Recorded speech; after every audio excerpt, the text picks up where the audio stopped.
Greetings all. I wanted to use this opportunity just to say a few words in the hope that you will join me and even support me in an endeavour I'm planning throughout the diocese on the edge of Advent in the second half of the month of November. In planning this initiative, I had a number of things in mind. First, I wanted to do something which would kind of gel the diocese in a common project for a good cause, leading to a certain amount of informed prayer and prayerful action. I also wanted to do something that would allow me to meet lots of people all over the diocese in a concentrated way over a period of a couple of weeks. And I suppose I wanted, in the pre-Christmas spirit, to harness a level of seasonal generosity in solidarity with the needy church and world. And in doing all of this, I'm building on a tradition which was long in existence, in part of the diocese at least, that on the Feast of Christ the King, the Sunday before Advent, from time to time, there would be a special endeavour in terms of prayer and generosity with a project overseas in the developing world. So for all these reasons, I've decided to embark on what I love to call, in an old-fashioned way, the word peregrinations around the whole of Tuam, Limerick and Killaloe in the second half of November. Peregrinations being a kind of cumbersome word connected with pilgrimage, the idea that I will wander about, meet people, enjoy the atmosphere in each place, get a sense of the wholeness of the diocese as I do so. And there'll be plenty of information about this online and in print going around all the parishes in the coming weeks, particularly in the aftermath of the Diocesan Synod on October the 14th. So essentially this is a project that is about music, about sociability, about a common purpose, about fundraising. I'm going to do a sponsored musical marathon in all our nearly 100 churches.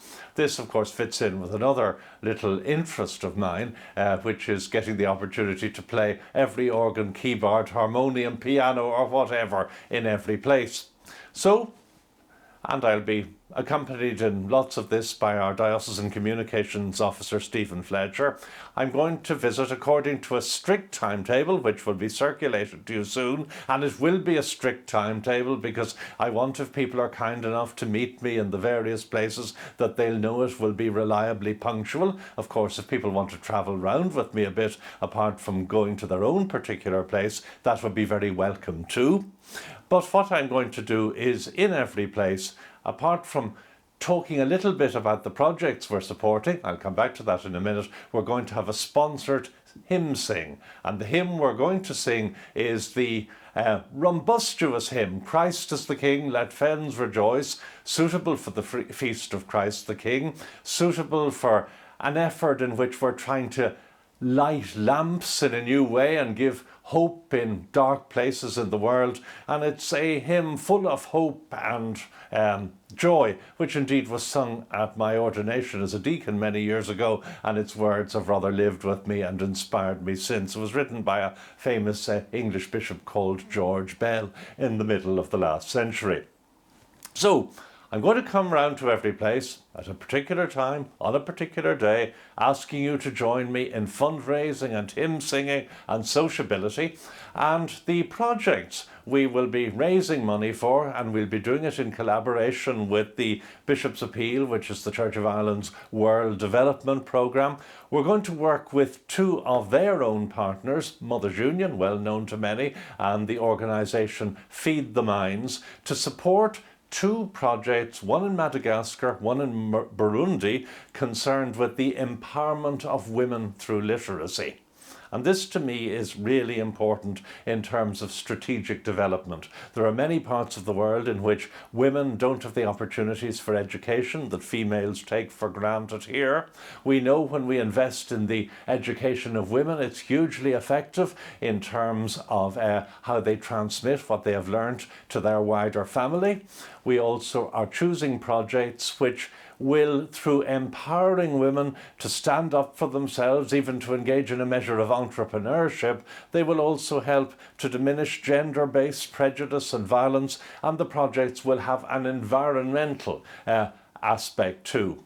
and we will be supporting silk production and empowering women to do it in Madagascar, a very poor and neglected country which I have a special interest in because my daughter once worked there for a while. And also we will be concerned with the excellent literacy program run by the Mothers Union in Burundi.